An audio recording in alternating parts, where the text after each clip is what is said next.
In artificial intelligence, the word open has quietly become a marketing term. Meta calls Llama open. Mistral calls its models open. What they almost always mean is open weights, a file you can download and run, with virtually nothing disclosed about how it was made. The recipe stays locked up. In late July, AMD released something closer to the older meaning of the word.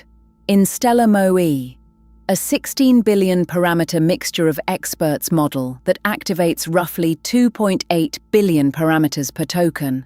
Alongside the weights came the training configuration, the data mixture ratios, intermediate checkpoints from across the run, and the inference code. Not a demo. The workshop. This did not appear from nowhere.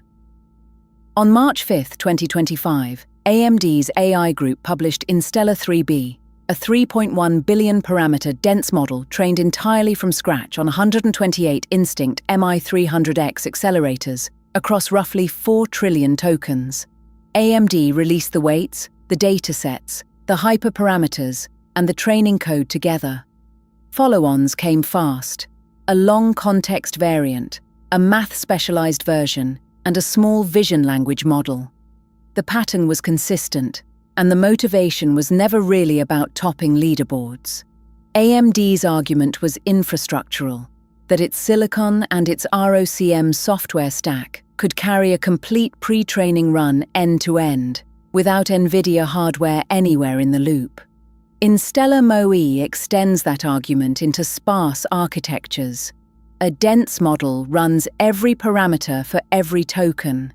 A mixture of experts model splits the feed-forward layers into many smaller subnetworks, experts, and a small learned router selects only a handful for each token passing through.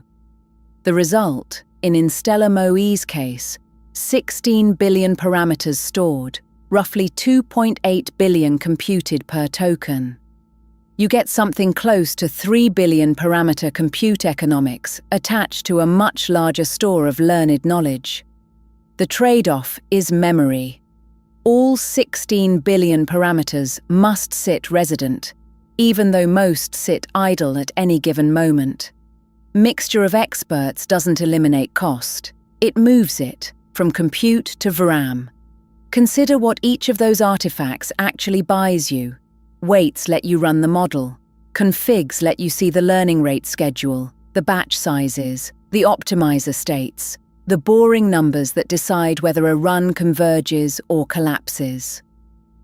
Data mixture ratios are the interesting one. How much code, how much web text, how much math, in what proportion, at what stage. This is arguably the most closely guarded number at every frontier lab. It is where a great deal of model quality actually lives.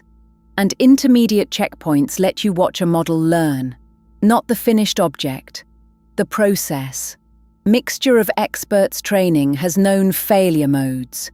Routing collapse, where the router funnels nearly everything into a few favored experts while the rest atrophy. Load balancing losses that stabilize training but distort what each expert learns. An unresolved research argument about whether experts specialize semantically at all, or just partition arbitrarily.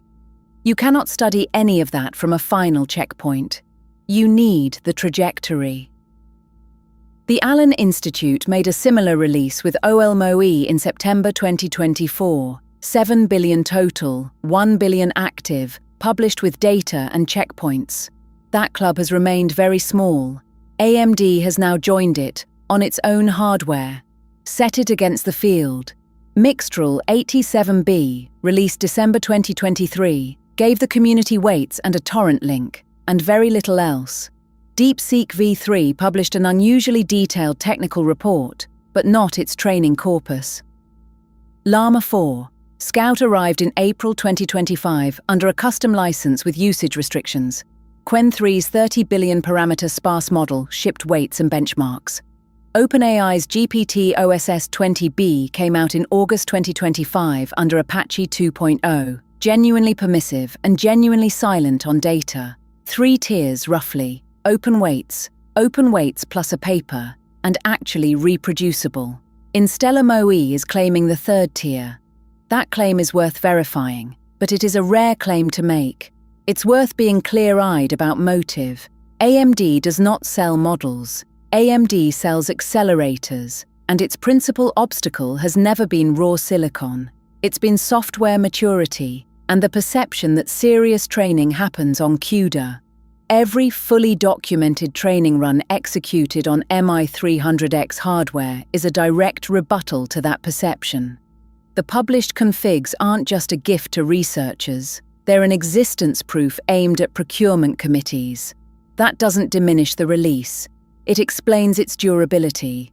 Transparency here is aligned with AMD's commercial interest, which makes it more likely to continue than transparency offered purely as goodwill.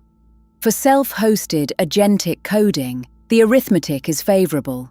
16 billion parameters at half precision runs around 32 gigabytes, too much for most consumer cards. Quantized to 4 bits, it lands near 9 or 10, which fits comfortably on a 24 gigabyte GPU with room for context. And because decoding is bound by memory bandwidth, activating only 2.8 billion parameters means throughput closer to a small dense model than a 16 billion one. Fast tokens, broader knowledge.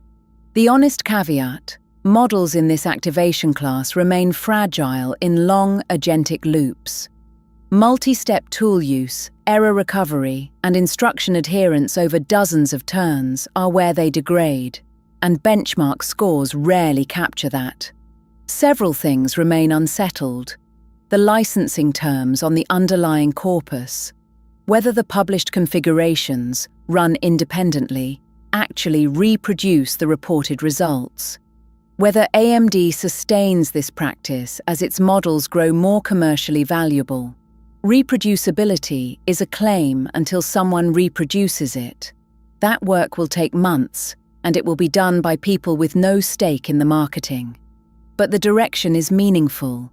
When a hardware company concludes that publishing the complete recipe is the fastest route to credibility, it creates pressure on labs that have concluded the opposite. Openness stops being charity and becomes competition. That's a more reliable mechanism than good intentions.